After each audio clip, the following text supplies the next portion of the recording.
జీవితం మొయ్యలేని బరువే అయినా మొయ్యాల్సిన బాధ్యత మాత్రం నీదే. నువ్వు సున్నితంగా ఉన్నంతకాలం బలంగానే దెబ్బ కొడుతుంది ఈ సమాజం. అయినా ఎదుటివారు ఎంత గొప్పవారైతే ఏంటి,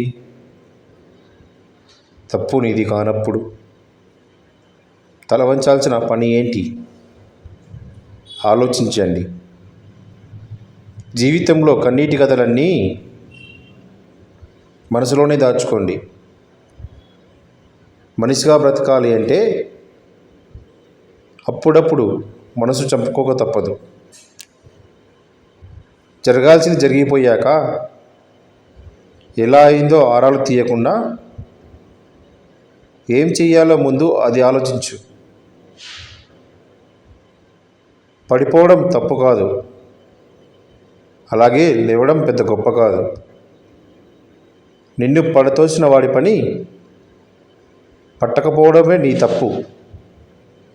గుర్తుపెట్టుకోండి, జీవితంలో అన్నీ అనుభవాలను నేర్పేది ఒక మధ్యతరగతి కుటుంబం మాత్రమే. ఇవ్వడంలో ఉన్న ఆనందాన్ని అలవాటు పడ్డ వాళ్ళకి తిరిగి పొందాలన్న ఆశ ఏమాత్రం ఉండదు. అలాగే పొందిన దాని మీద ధ్యాస ఉండదు. మనిషి విజయం సాధించినప్పుడు తనలో అహంకారం మేల్కొంటుంది. ఇక మనిషి అలాగే తరచుగా ఒక విషయాన్ని మర్చిపోతూ ఉంటాడు. వంగి ఉండడం, ఆలోచిస్తూ ఉంటారు. నేను వేరే వాళ్ళ ముందు ఎందుకు వంగి ఉండాలని. అవునా? ఇక అలా ఎందుకు అవుతూ ఉంటుందంటే, మనిషి ఒక విషయాన్ని ఎప్పుడూ మర్చిపోతూ ఉంటాడు.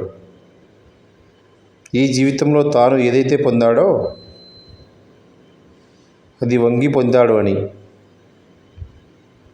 బాల్యంలో నడవడం ఎలా నేర్చుకున్నాడు, ఈ ముప్పైనే వంగే పడుతూ లేస్తూ. పెద్దవారి ఆశీస్సులు ఎలా తీసుకుంటాం? వంగే తీసుకుంటాం. భగవంతుడి దగ్గర నుండి ఆశీర్వాదాలు పొందాలి అంటే వారి ముందు వంగి పొందాలి. గౌరవం ఎలా పొందగలుగుతాం? వంగే. ఎవరి ముందైనా వంగి ఉండడం అంటే దాని అర్థం మన ఆత్మగౌరవాన్ని వదుకోవడం కాదు. దాని అర్థం ఏమిటంటే వినయం.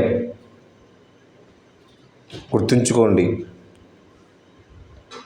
జీవితంలో ఎప్పుడు కూడా నిరాశ చెందకండి.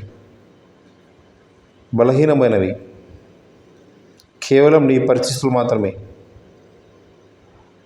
నవ్వు కాదు. ఎప్పుడు కూడా గర్వంతో ఉండవద్దు. భగవంతుడి యొక్క ఆశీస్సులను కోల్పోతారు. ఈర్ష్యతో ఉండవద్దు.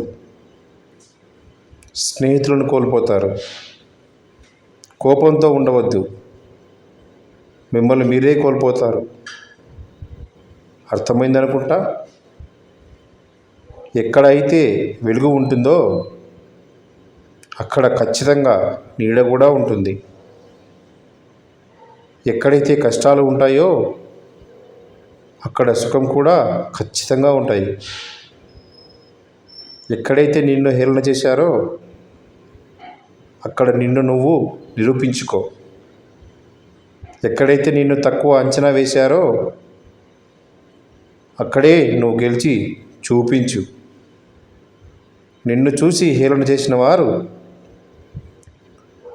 రేపటి రోజు నీ చుట్టూ తిరుగుతూ జేజేలు కూడా కొడతారు.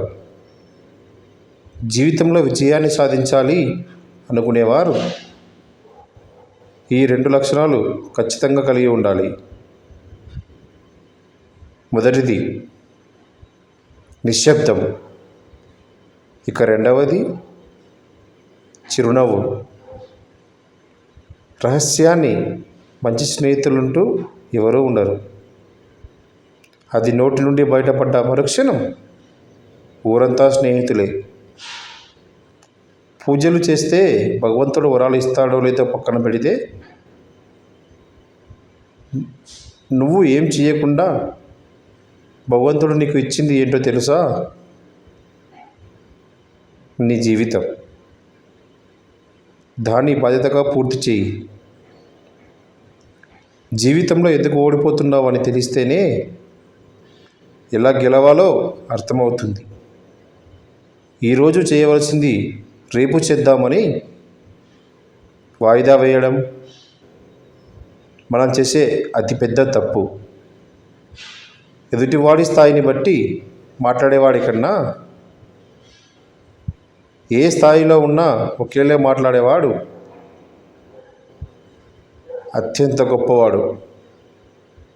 అవునా? సంతోషం అనేది వెతికితేనే, అలాగే ఎదురు చూస్తే దొరకదు. మనమే ప్రతి క్షణాన్ని కూడా ఆస్వాదించగలగాలి. సమస్యలు వచ్చాయని ఏడుస్తూ కూర్చుంటే కనుక బాధలు మీ బంధువులుగా మారి తరచూ మీ ఇంటి తలుపులు తొడుతూ ఉంటాయి. మీరు గెలుపు గురించి అతిగా ఆలోచించకండి. వచ్చిన అవకాశాన్ని సద్వినియోగం చేసుకుంటే చాలు. నిద్రలో వచ్చే కలలు నిజం కావు. ఏ కళ కోసమైతే మీ నిద్రను కూడా వదులుకుంటారో అవి మాత్రమే నిజమవుతాయి. అర్థమైందనుకుంటా. కొన్ని సమయాల్లో ఇతరుల నోటిని మూయించడానికి ప్రయత్నించడం కన్నా మన చెవులను మూసుకోవడం చాలా మంచిది. బద్ధకస్తుడికి చాలా ఇష్టమైన పదం ఏమిటో తెలుసా? రేపు. అది ఎప్పటికీ కూడా ఈరోజు అవ్వదు. ఒకటి మాత్రం గుర్తుపెట్టుకోండి, మీరు వృధా చేసే ప్రతి నిమిషం కూడా భవిష్యత్తులో నీ అదృష్టాన్ని తారుమారు చేస్తుంది. జీవితంలో ఈ 5 పనులను తప్పకుండా మానుకోండి. మొదటిది, సహాయం కోసం అందరి దగ్గర చేతులు దాచడం. రెండవది, జీవితంలో వచ్చే మార్పులకి భయపడటం. మూడోది, గతం మిగిల్చిన చేదు జ్ఞాపకాలతో జీవించడం. నాలుగవది, మనల్ని మనమే తక్కువ అంచనా వేసుకోవడం. ఇక చివరిది, ప్రతి చిన్న విషయాన్ని కూడా అతిగా ఆలోచించడం. ఈ 5 లక్షణాలను మార్చుకుంటే జీవితంలో ప్రశాంతత ఎప్పటికీ ఉంటుంది. జై శ్రీకృష్ణ.